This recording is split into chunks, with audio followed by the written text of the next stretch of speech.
नमस्कार, मी येस. संकेत आणि आपण पाहत आहात मुंबई आउटलुक. अं, खरात प्रकरण महाराष्ट्रामध्ये गाजत आहे. महाराष्ट्रातच नाहीये तर संपूर्ण देशभरामध्ये चर्चा होते. आणि चर्चा दोन्ही बाजूने होते की एकतर खरातचे वेगवेगळे कारनामे, त्याची प्रकरणं जी आहेत ती वारंवार समोर येत आहेत, एसआयटीची चौकशी चालू आहे. त्याचबरोबर हा देखील एक मोठा प्रश्न राज्यामध्ये आणि देशभरामध्ये चर्चेत आहे की अशा महिला किंवा ही माणसं अशा भोंदूबाबांकडे का जातात, का त्यांच्या जाळ्यामध्ये अडकतात. काय गरज असते त्यांची. केवळ कुठली तरी गोष्ट हवी आहे म्हणून ते जातात, की त्याच्या मागे त्याच्या पलीकडे जाऊन त्यांची काय मानसिकता असते, नैराश्यातून हे सगळं होतंय का. ह्या सगळ्या मुद्द्यांवरती चर्चा करण्यासाठी आपल्यासोबत आज प्रसिद्ध मानसोपचार तज्ञ म्हणजे सायकॅट्रिस्ट राजेंद्र बर्वे सर आहेत. सर, मुंबई आउटलुक मध्ये तुमचं स्वागत आहे. पहिलाच माझा अरे, प्रश्न आहे की ही माणसं का जातात अशा भोंदू बाबांकडे. खरं म्हणजे संकेत, हा काही प्रश्न आज जरी इतक्या मोठ्या प्रमाणात आपल्याला दिसत असला तरी हा प्रश्न काही तसा नवीन नाहीये. हा प्रश्न खूप बरोबर. जुना आहे.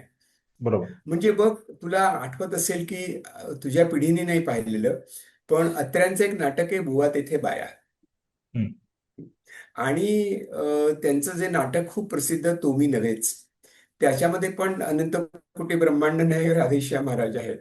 आणि त्यांनाही फसलेली एक वेणू नावाची मुलगी आहे. म्हणजे या गोष्टी महाराष्ट्रामध्ये आज आपण किती म्हणत असलो की हा विचारांच्या बाबतीत पुढाकारलेला आहे, पुरोगामी आहे, तरी सुद्धा आपल्याकडे अशा गोष्टी खूप चाललेल्या आहेत. याच्या मागे काय आहे ना, महत्वाची गोष्ट दोन आहेत, महत्वाचे मुद्दे आहेत. म्हणजे अशी माणसं तिकडे का जातात, असे भूलथापाने बळी का पडतात, आणि अशा बाबांकडे कोणती अशी शक्ती असते की ते माणसाला फशी पाडू शकतात. या हम्म. दोन्ही गोष्टींचा विचार करायला हवा. बरोबर. आणि फक्त ती एखादी म्हणजे आर्थिकदृष्ट्या कंगाल अवस्था आलेली आहे, त्या खूपच घायकुतीला लोक आलेले आहेत म्हणून ते जातात, असं काही नाहीये. हम्म. तर सर्वसाधारणपणे सगळ्या माणसांना आपण आहोत त्याच्यापेक्षा अधिक काहीतरी चांगलं करायला हवं असं इच्छा असते. बरोबर.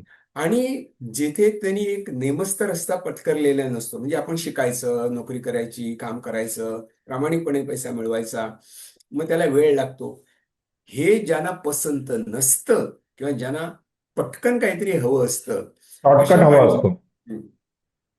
पटकन मला पैसे मिळाले पाहिजेत, पटकन प्रसिद्धी मिळाली पाहिजे, पटकन माझ्या मनासारखं घडलं पाहिजे, माझ्या शत्रूवरती काहीतरी संकट आलं पाहिजे, पटकन माझी इच्छा असेल त्याप्रमाणे. अशी ती माणसं अधीर झालेली असतात की मला लवकरात लवकर पाहिजे. आणि त्याच्यामुळे त्यांची मनस्थिती आपण म्हणतो की डेस्परेट असते. येणं घेणं प्रकारेण आपल्याला या गोष्टी मिळायला पाहिजेत अशी त्यांची मनोमन इच्छा असते, आणि त्याच्याकरता ते काहीही करायला तयार असते. म्हणजे सर्वसाधारणपणे आपण अशा माणसांकडे का जावं? मी जात नाही, तू जात नसशील, तर आपण जात नाही याचं कारण आपल्याला ठाऊक आहे. आपल्याला जे मिळवायचंय, जे कमवायचंय, ते कष्टाने कमवायचंय. जे काही देर इज नो फॅक्टर्स आहेत, shortcut. There is no shortcut. आणि दुसरी गोष्ट, ज्या गोष्टी आपल्याला केवळ वाट पाहून मिळणार असतात, त्याच्याकरता वाटच पाहावी लागते ना. बरोबर. त्याच्याकरता मी काही जरी केलं तरी काही ते लवकर होणार नसतं. अशी ज्यांची मनोवृत्ती असते, अशी माणसं अशा लोकांना बळी बळी पडत पडत असतात. नाहीत. आपण बळी पडत नाही, ते बळी पडतात. नाही. हो. मग त्याच्यामध्ये कोणी असतात, म्हणजे बघ, ज्यांना प्रसिद्धीची, पैशाची हाव असते, मग त्याच्यामध्ये राजकारणी आले, खूप मोठ्या प्रमाणात आपल्याला दिसतात. सर्वसामान्य माणसं आली, सगळेच लोक आले ह्याच्यामध्ये. म्हणजे तुम्ही शिकलेले आहात की अशिक्षित आहात, बुद्धिमान आहात की तुम्ही अगदीच अडाणी आहात, यांनी काही फरक पडत नाही, कारण सगळ्या भावनांचा खेळ असतो संकेत, हे लक्षात घेतलं पाहिजे. इथे बुद्धीचं काम काही नसतं, फारसं योग्य नाही. अयोग्य फारसं नाही, म्हणजे नसतंच. फक्त इन्फॉर्मेशन असते की अरे याच्याकडे गेलं की असं होईल, त्याच्याकडे गेलं की तसं होईल. आणि एक साधी गोष्ट आहे, हा एक आपण म्हणू कॉमन कॉमन सायकॉलॉजी आहे. जर मला काही हवं असलं आणि मी अडचणीत असलो तरच मी मार्ग शोधायला जातो ना. बरोबर. म्हणजे जेव्हा मी एखाद्या अशा व्यक्तीकडे जातो तेव्हा तो आपल्याला काय काय दाखवतो. मी तुम्हाला ओळखलंय, तुम्ही अडचणीत आहात, त्याला पण थोडी बॅकग्राऊंड माहिती असते की हा माणूस कोण आहे. राजकीय बाबतीत तसंच असतं, ते काही खरं नाही आहे. आणि तुमची इच्छा चांगली आहे, तुम्ही चांगले आहात, तुम्हाला यश मिळालं पाहिजे अशी माझी पण इच्छा आहे, पण मिळत नाही ना, हम्म. त्याच्याकरता आणखीन काहीतरी करायला पाहिजे. असं बरोबर. म्हटलं की कोणतीही व्यक्ती रस्त्याच्या बाजूला जो पोपटाकडनं भविष्य काढून देतो तो आणि हे बुवा हे सारखेच असतात. सारखेच असतात. त्यांना माणसांची मानसशास्त्र चांगलं कळलेलं असतं. आमच्यापेक्षा ते बाबा जास्त हुशार असतात.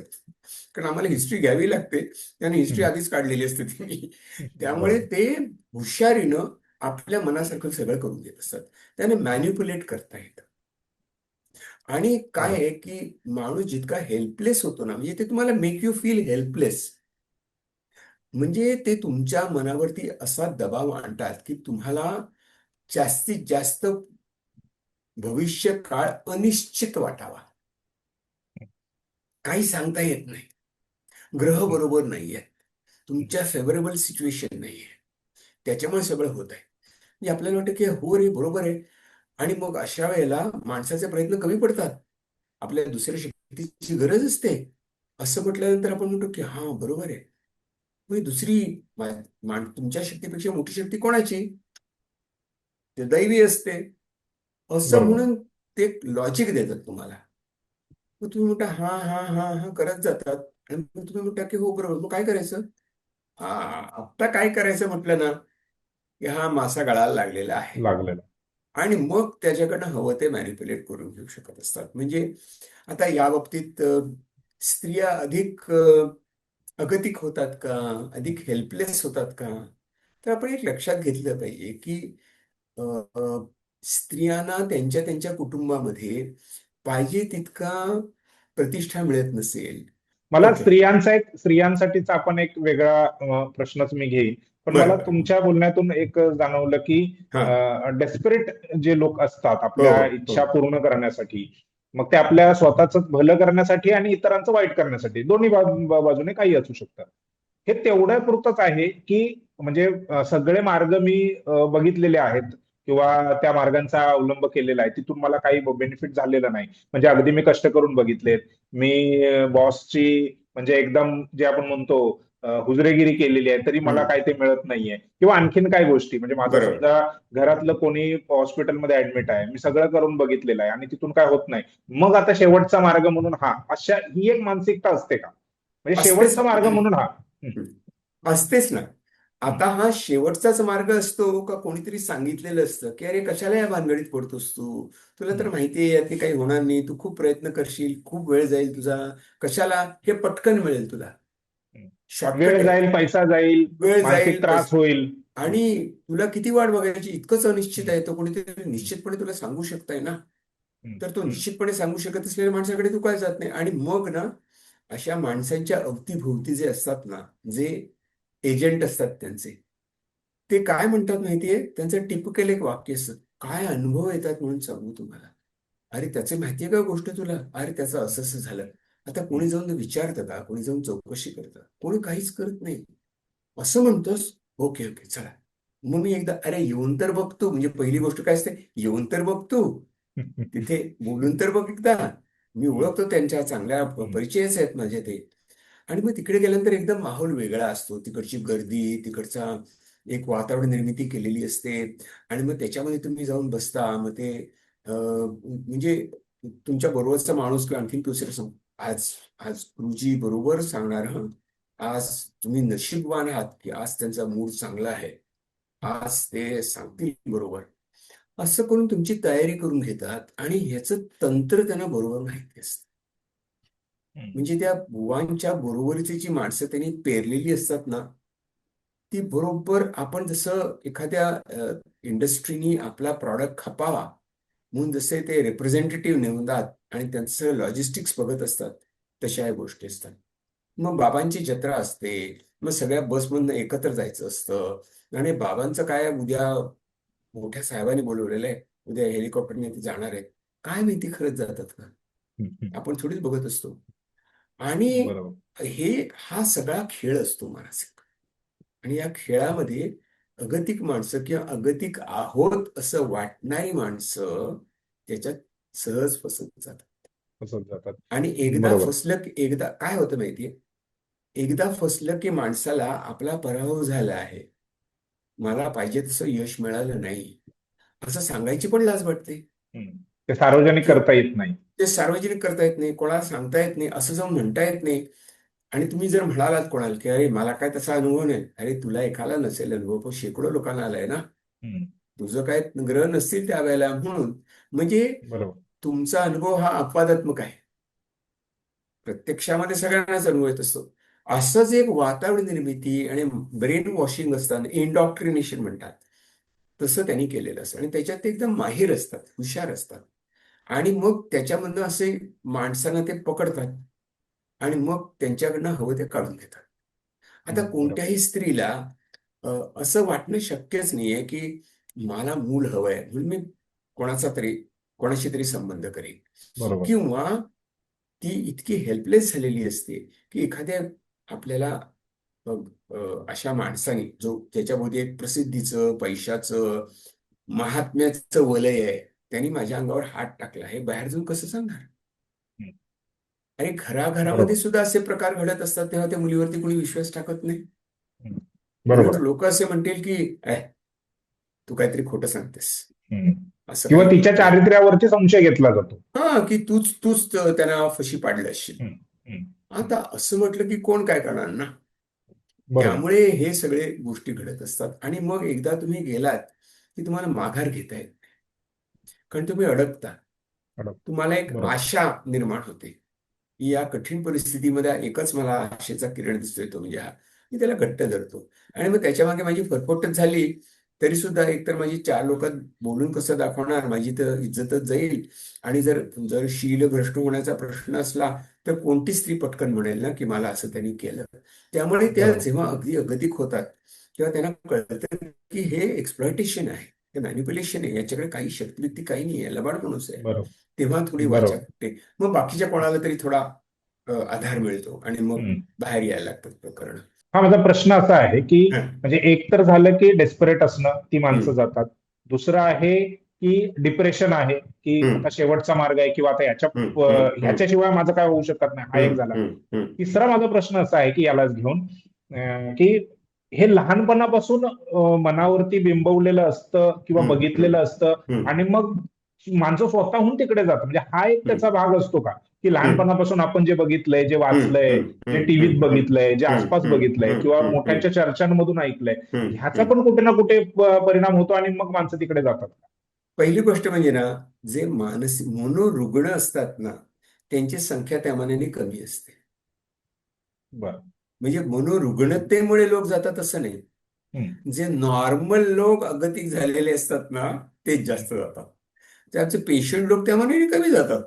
नाही ते हम्म. जातील काय, आम्ही भजनाला जातो, त्यांचं एक मार्ग ठरलेले बरोबर. असतात. आम्ही हम्म. पोथी वाचतो, भजनाला जातो, आमचं एक मंडळ आहे, तिथे आम्ही नेहमी जात असतो, येत असतो. की आम्ही देवळात जातो, आम्ही तीर्थयात्रेला जातो, किंवा काही काही माणसं आम्ही तिकडे जाऊन सेवा करतो असं म्हणतात, की आम्ही जाऊन हम्म. सेवा करतो. तिकडे बरोबर. ती झाडलोट करण्यापासून प्रसाद वाटण्यापर्यंत ते सेवा करत असतात. म्हणजे त्यांच्यामध्ये असं असं असं होत नाही. नॉर्मल माणसं जास्त जास्त महत्वाकांक्षी माणसं जातात, ती जास्त फ्रस्ट्रेट होणारे लोक जास्त जातात. त्यामुळे मी तर माझ्या पेशंट्सवरती असा आरोप ऐकणार नाही. नॉर्मल माणसं जास्त जातात, लबाड माणसं जास्त जातात. आता तू जो म्हणतो, तुझं उपस्थित केलेला मुद्दा अगदी खरा आहे. काय लहानपणापासून ना आपल्या मनावरती संस्कार असतात की मोठ्यांचं हम्म. ऐकावं. हम्म. त्यांचा अनुभव आहे, ते वयाने म्हणजे मोठे आहेत. त्यांना मोठे आहेत, त्यांचं ज्ञान भरपूर आहे, लोकांनी त्यांच्यात खूप महत्व दिलेलं आहे, त्यांच्या विरुद्ध तू कसं काय बोलायचं? हम्म. अरे आपण त्यांना विचारून म्हणजे त्यांचा अपमान आहे, असे थोडेसे संस्कार असतात बरोबर. पठडीतले. आणि हम्म. मग त्यांना खरं वाटायला लागतं. किंवा कधी कधी असं होतं, डेस्परेट जे तू म्हणालास ना शब्द, तो अगदी बरोबर आहे. कधी कधी मला जायची इच्छा नसते, पण माझ्या जोडीदाराला जायची इच्छा असली तर. हम्म. कधी हम्म. कधी माझे आई वडील माझ्या मागे लागतात, कधी बरोबर. सासरची माणसं, कधी माहेरची माणसं. नाही नाही, असं कसं, हे एवढं तर एकदा जायला काय हरकत आहे? हम्म. तुला मुलगा होत नाहीये, एकदा जाऊन बघून जाऊन भेटून तरी ये बघ, होतं हिचं झालं तिचं झालं. आणि मग ती बाई जाते. आणि मग सांगणार कोणाला? तोंड दाबून बुक्क्यांचा मार. त्यामुळे ते बरोबर. अडकतात, फशी पडतात. आणि हे कसं करायचं त्याचं टेक्निक त्यांना बरोबर माहिती असतं. बरोबर. ते आणि पुरुषांच्या बाबतीमध्ये म्हणजे पुरुषांच्या पेक्षा महिला जास्त इकडे जातात. म्हणजे आता जे पण खराचं प्रकरण आहे, हो हो तुम्ही अत्रेंच्या नाटकाचा उल्लेख हो केला, हो हो प्राध्यापक श्याम मानव यांचं पण हो पुस्तक हो त्याच विषयावरती आहे. बरोबर आहे. तर हे सगळं पाहता महिला का जातात? म्हणजे एक असं पण आपण बघतो की धार्मिक विधी जे आहेत, हम्म, म्हणजे उपवास करण्याचं, मग हम्म. वटसावित्री करायचं हो आहे तर हो ते कोणी त्या महिलेने करायचं आहे, हम्म, सती जायचं आहे तर ते कोणी महिलेने जायचं. म्हणजे हम्म, ठीक आहे, ते आता जुनं झालं, परंतु ते त्या पद्धतीचं एक वर्चस्व धार्मिक हे हम्म, पुरुषांपेक्षा महिलांना जास्त आहे. आणि त्यामुळे ते सगळं होतंय का? म्हणजे महिला तिकडे जात आहेत, तर हम्म. हे पण एक कारण आहे का? धार्मिक जो पगडा आहे आपला बऱ्याच वर्षांपासूनचा, त्यामुळे पण महिला तिकडे जात आहेत असं वाटतं का? प्रश्न बरोबर आहे. आणि धार्मिक म्हणालास हे बरोबर आहे.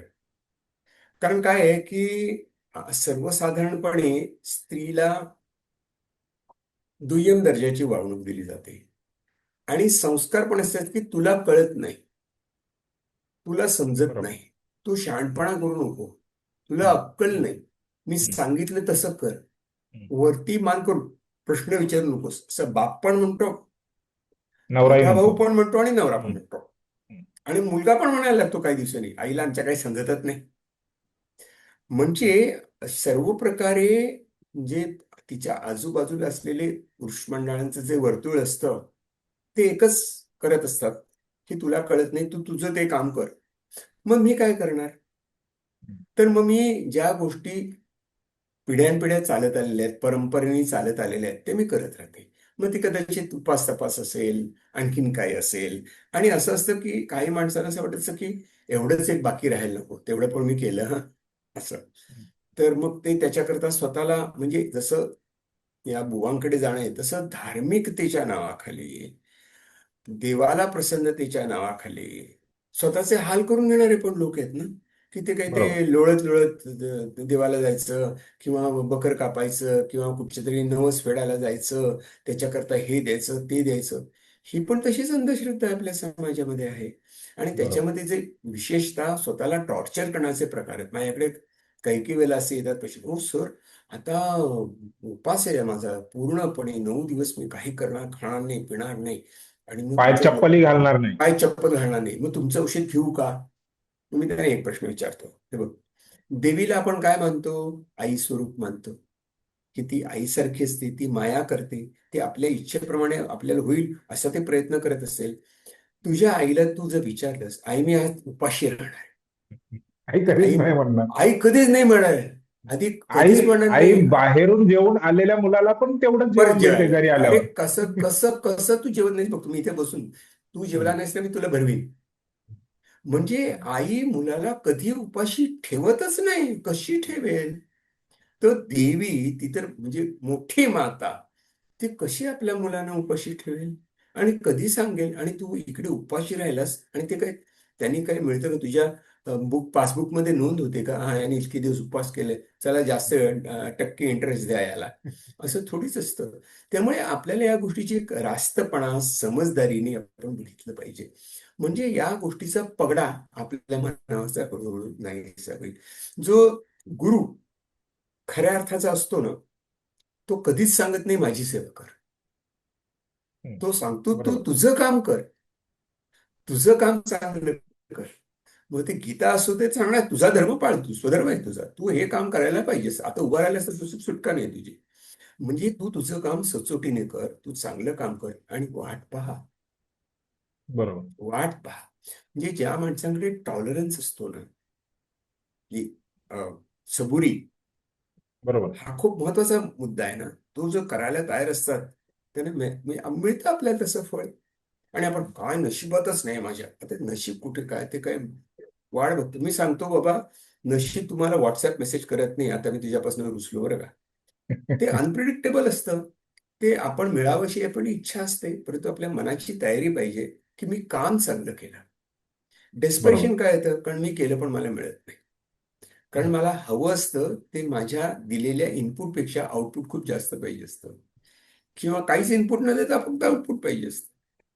त्यामुळे ही जी मनोवृत्ती निर्माण झाली आहे ना, हा सगळा चंगळवाद आहे एक प्रकारे, हम्म. असं मला वाटतं. त्यामुळे बरोबर. हे प्रकरणाशी आता हा खरा जाईल, दुसऱ्या खऱ्याच्या जागी तो मरात येईल. बरोबर. असं काही ना काहीतरी काही काही वर्षांनी असं उत्पन्न होतच हम्म. राहणार. कारण आपण हम्म. जोपर्यंत मी याला बळी पडणार नाही, हम्म. मी व्हिक्टीम आहे, मी बळी पडतोय, ही जी मनोवृत्ती आपल्यात जर असेल ना, तर आपला बळी घेणारा माणूस बसलेला असतो आणि तुम्ही त्याला बरोबर. शोधत जाता. हा हा माझा बळी घेणार आता. ही जी हे जे असं वातावरण निर्माण झालेलं आहे ना आपल्या समाजामध्ये, ते दुर्दैव आहे. आणि ते किती आता त्याच्याविरुद्ध कायदा आहे, त्याच्याविरुद्ध अंधश्रद्धा निर्मूलन सारखे लोक खूप काम काम करतायत. करतायत. त्याच्यावरती आता मी स्वतः किती ठिकाणी लेक्चर देतो, टीव्हीवरती सांगत असतो, पण कारण आता एवढं आता हा एक महत्वाचा प्रश्न आहे तुम्ही उपस्थित केलं, की एवढं सगळं होतंय म्हणजे कायदा आहे, अंधश्रद्धा हम्म, निर्मूलन समितीचे लोक काम करतायत, तुमच्यासारखे बरेचसे लोक जे आहेत हम्म, ते हा वैज्ञानिक दृष्टिकोनाचा प्रचार करण्याचं काम करतायत, तरी हे घडतंय आणि ही हम्म, सत्यता काय नाकारता येत नाही. मग हम्म, त्याच्यामध्ये मोठ्या लोकांचा मोठ्या म्हणजे आता ह्याच्यामध्ये पण मोठ्या लोकांची नावं आलेली आहेत. अगदी म्हणजे नाव घेण्याची गरज नाही, सगळ्यांना माहिती. मोठी लोक म्हणजे फक्त वयाने मोठी असं नाही म्हणत आहे, पदानी मोठी जी आहेत. हम्म, राजकारणी आहेत, डॉक्टर्स आहेत, इंजिनियर्स आहेत, मोठमोठे अधिकारी आहेत. हम्म. तर ह्या मोठ्या लोकांची काय जबाबदारी असं वाटतं? मला असं वाटतं की पहिली गोष्ट म्हणजे ज्यांची ज्यांची तू नावं घेतलीस ना, त्यातले सगळे लोभी आहेत. म्हणजे माझ्या कुवतीपेक्षा जास्त मिळालं पाहिजे, अधिकार, पैसे, इज्जत आणि मान सन्मान आहे त्याच्यापेक्षा जास्त मिळायला पाहिजे असं त्यांना वाटतं. दुसरी गोष्ट, आणखी तिसऱ्या माणसाला खुश करण्याकरता या माणसाकडे जाणारे लोक आहेत. आणि एकदा तुम्ही जायला लागलात ना, की मग तुम्हाला माघार घेणं कठीण होतं. पिअर प्रेशर खूप असतं. जसं 17-18 बरोबर. वर्षाची मुलं म्हणतात, आणि आता आता लवकरच म्हणतात की जर आपण जरा सिगरेट ओढूया. पिअर प्रेशर असतं ते. ते सगळे जातात, मी त्याच्यात मागे पडू नये. फोमो म्हणतो ना आपण, अरे तू बरोबर. देखा क्या, पिक्चर नाही देखा यार, असं तसं म्हणतात ना, तसं तू गया नहीं उधर, क्या बात है, जाना चाहिए, एक बार तो जाना चाहिए. असं म्हणून ते पिअर प्रेशर असतं. ते फक्त तरुण वयातल्या मुलांवरती असतं असं नाही. या अधिकारी, मंत्री, संत्री सगळ्यांवरच असतं. आणि ते तुम्ही एक करा म्हणजे काय, नाहीतरी आपलं काही नुकसान नाही ना, जाऊन आलं एक दिवस तर. बरोबर. नुकसान तुमची ज्ञानभ्रष्ट होण्याचं असतं नुकसान. ते बरोबर. कळत नाही आपल्याला. त्यामुळे प्रबोधन हे खूप महत्वाचं आहे. समाजामध्ये निर्माण झालं पाहिजे. कायदे करून फायदा होतो, पण पकडल्यानंतरच ना, किती टक्के लोकांवरती असे झालेले आहेत फिर्यादी. बरोबर. फारच थोडे लोक आहेत त्याच्यामध्ये. आता तर त्याच्यामुळे अंधश्रद्धा समाजात निर्मूलन समितीने असं सांगितलंय की आम्ही जिल्हानिहाय यादी देणार आहेत, कोण कोण बंधू बाबा आहेत. म्हणजे एकटं खरात प्रकरण समजा त्याला शिक्षा झाली, काय झालं, तर तुम्ही जसं म्हणताय की ते काय थांबणार नाहीये. असे हम्म, अनेक जिल्ह्यामध्ये असे बंधू बाबा आहेत आणि ते मोठे होण्याआधीच त्यांना थांबवणं गरजेचं आहे. अगदी बरोबर. पण त्याच्याकरता ना, महत्वाची गोष्ट असते ती, हा एक जनमताचा रेटा पाहिजे, बरोबर. महत्वाची गोष्ट. आणि दुसरी गोष्ट, पॉलिटिकल विलिंगनेस पाहिजे. विलिंग पाहिजे. बरोबर. राजकीय की इच्छाशक्ती पाहिजे. राजकीय इच्छाशक्ती जबरदस्त असली पाहिजे, की हे चुकीचं आहे, ती माझ्या राज्यात होऊ देणार नाही, माझ्या अधिकार क्षेत्रामध्ये असले प्रकार होऊ देणार नाही. असं जेव्हा एखादा अधिकारी, एखादी पदावरचा महत्वाचा माणूस असं जेव्हा म्हणतो आणि जेव्हा कणखरपणे उभा राहतो, तेव्हा आपोआप गोष्टी बदलू शकतात. असं काही नाही की मोर्चेच काढायला पाहिजेत आणि रॅलीज करायला पाहिजेत. काही माणसांनी जर ठामपणे निर्णय घेतले आणि त्या निर्णयाशी जर ते ठाम राहिले आणि त्यांच्याकडे जेवढी पॉवर असेल, तर ते नक्कीच करू शकतात. ते ठाम बाजू घेऊ शकतात की महाराष्ट्रासारख्या उज्ज्वल परंपरा असलेल्या प्रदेशामध्ये हे चालणार नाही. असा बरोबर. एक ठाम निर्णय घेणं आणि तो त्याचा पाठपुरावा करणं महत्वाचं आहे. पाठपुरावा करणं महत्वाचं आहे. बरोबर. परंतु पुढचा आणखीन एक प्रश्न असा आहे की जोपर्यंत तुम्हाला माहित नव्हतं, म्हणजे खराच्या बाबतीमध्ये तसंच हम्म, आहे की माहित नव्हतं तोपर्यंत ठीक आहे, म्हणजे तुम्हाला कळत नव्हतं हे शोषण आहे की काय आहे ते.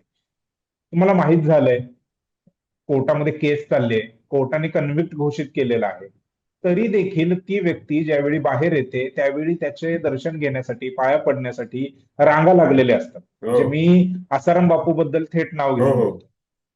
हे का होतं? म्हणजे आता तुम्हाला माहित नव्हतं, तुम्ही बळी पडलात, इट्स ओके, ठीक आहे, त्याच्यात तुमची थोडीफार चूक आहे, त्याने तुम्हाला फसवलं, तेही बरोबर आहे, तुम्ही बळी पडलात. माहीत झाल्यानंतर देखील तुम्ही त्याच्या पाया पडायला जाताय, म्हणजे ही काय मानसिकता आहे? कारण काय आहे की आपण मूर्खपणा केला, हम्म. हे स्वीकारायची तयारी नसते. मला कोणीतरी somebody fooled मी जायची हम्म. तयारी नसते ना, म्हणून तर जात नाहीत ना लोक सुरुवातीला. आता आपल्याकडे अशा अशा खूप घटना घडतात ना. मध्यंतरी ते टोरेसचं झालं ना, पैसे किती हो. लोकांचे हो. पैसे गेले. त्याच्यामध्ये पण तीच लालसा, तोच लोभीपणा होता. अरे आता दुप्पट करून देतो, दुप्पट करून देतो. आणि ते सगळे लोक नोंद करायला तयार नव्हते. कितीतरी दिवस लागले ना. आणि नंतर हम्म. सुद्धा रंगा लागल्या होत्या की हे नाही नाही, हे फक्त तात्पुरते आहे, परत येणार आहेत आणि परत देणार आहेत पैसे. नाही, मी जिथे काम प्रॅक्टिस करतो त्याच्या समोर जवळपासच होतं ते. सो आम्हाला वाटायचं की अरे परत कसे आले लोक आणि नोंद करायला का नाही तयार होत. याचं कारण त्यांना लाज वाटते. आपली चूक स्वीकारण्याची स्वीकारणे. हम्म. ती तेवढी जमत नाही, त्यांच्यामध्ये ते करेज नसतं. करेज नसतं. आणि दुसरी गोष्ट अशी की यातले किती लोक खरे आणि खोटे आपल्याला माहित नाही. हे पेरलेले लोक किती असतात.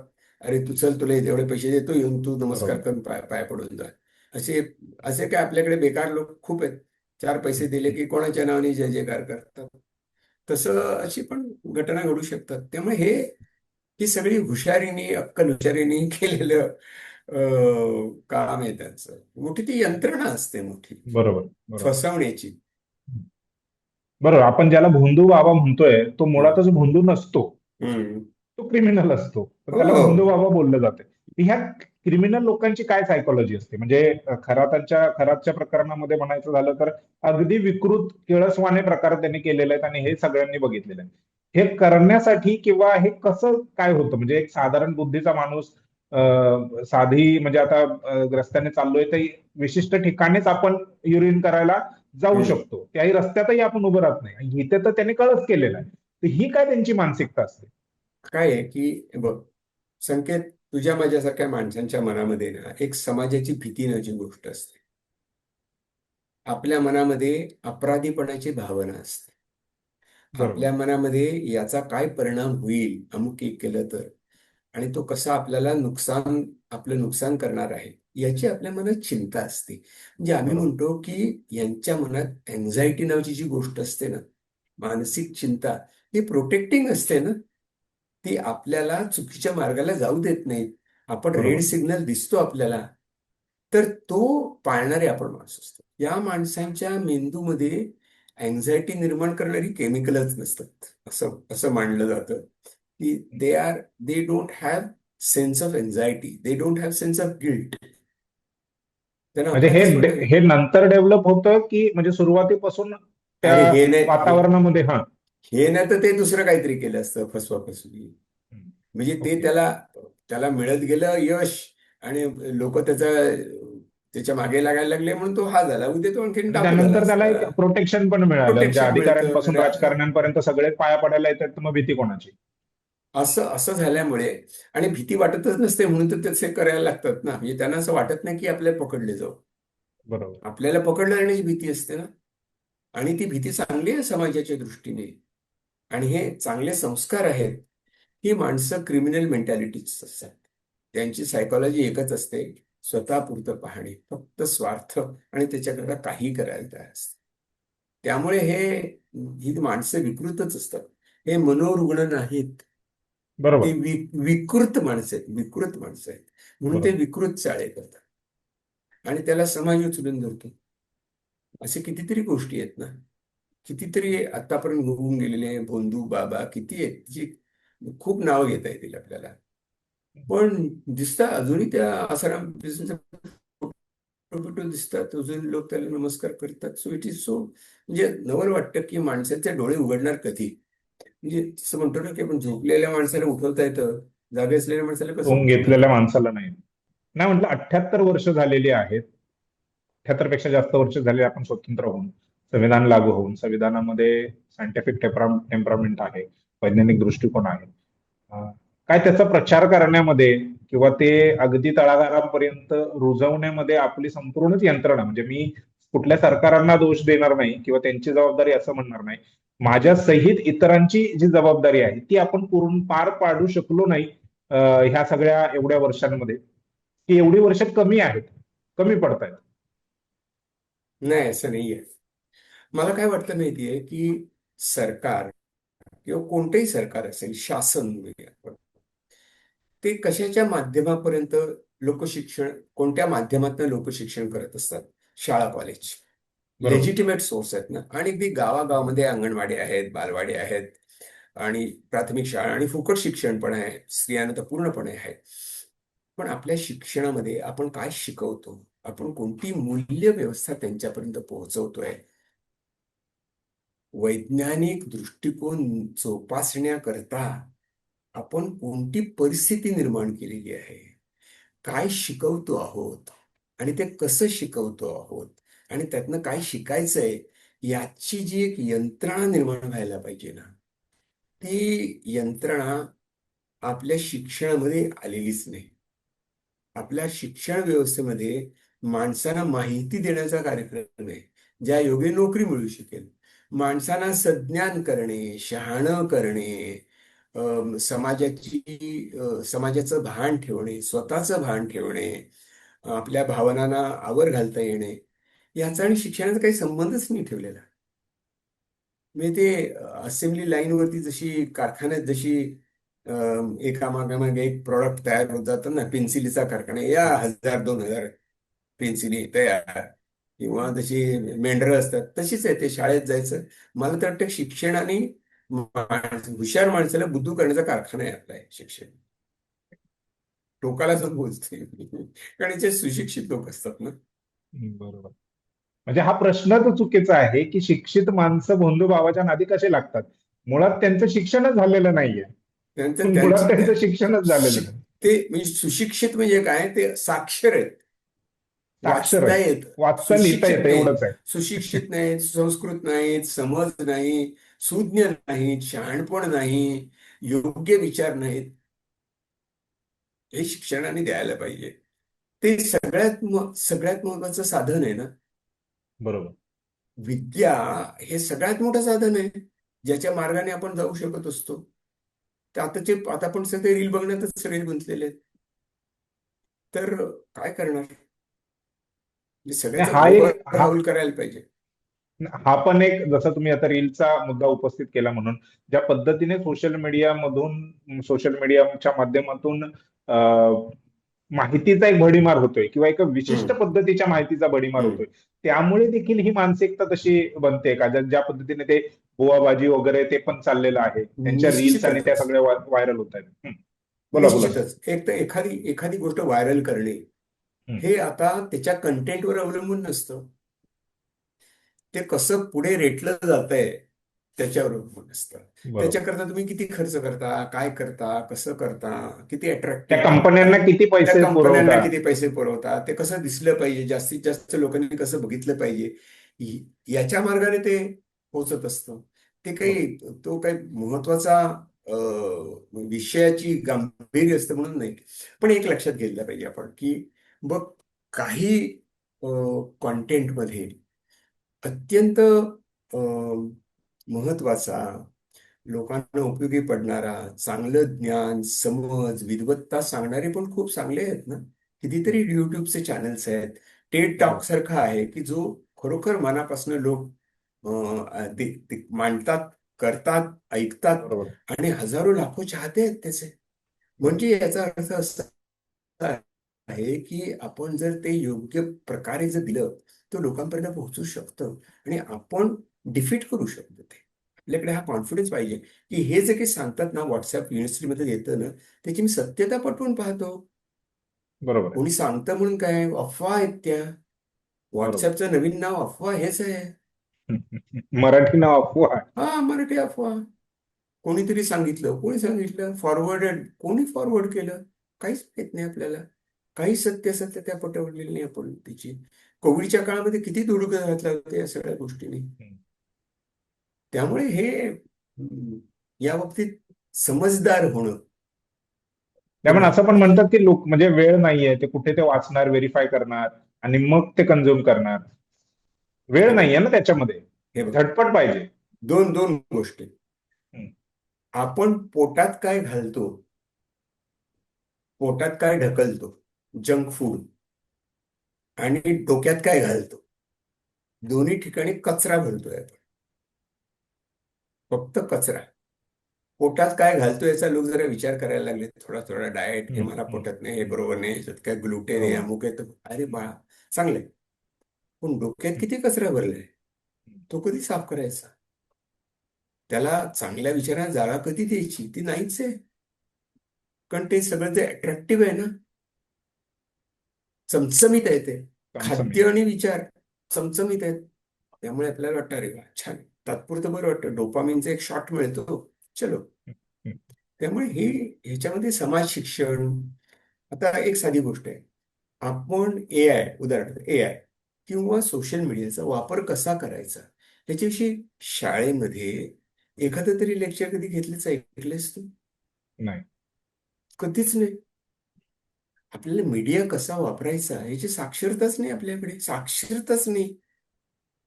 त्यामुळे एखाद्या नव्या गोष्टीचा वापर करून चांगली प्रचंड शक्ती आहे त्याच्यामध्ये, सोशल मीडियामध्ये आहे, एआय बरोबर आहे. मध्ये आहे.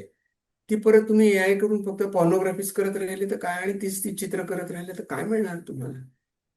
करंटे पण आहे आपलं सगळं, की आपल्या हातात चांगली शस्त्र असून त्याचा आपण उपयोग करत नाही आहोत. उपयोग करत नाही. हम्म. धन्यवाद सर, तुम्ही खूप वेळ दिला, जेवढा कमेंट केला होता त्यापेक्षाही दिला, आणि विषयाच्या व्यतिरिक्त देखील तुम्ही जी आहे सोशल मीडियाला घेऊन विशेष करून जी माहिती दिली ती खूप महत्वाची होती. आणि याच अशाच पद्धतीने ह्या चर्चा आपण करत राहू.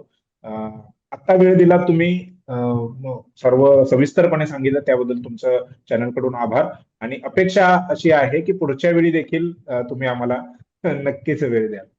धन्यवाद आणि सर. तू प्रश्न पण छान विचारलेस. Thank you sir. क्रेडिट तुला पण आहे.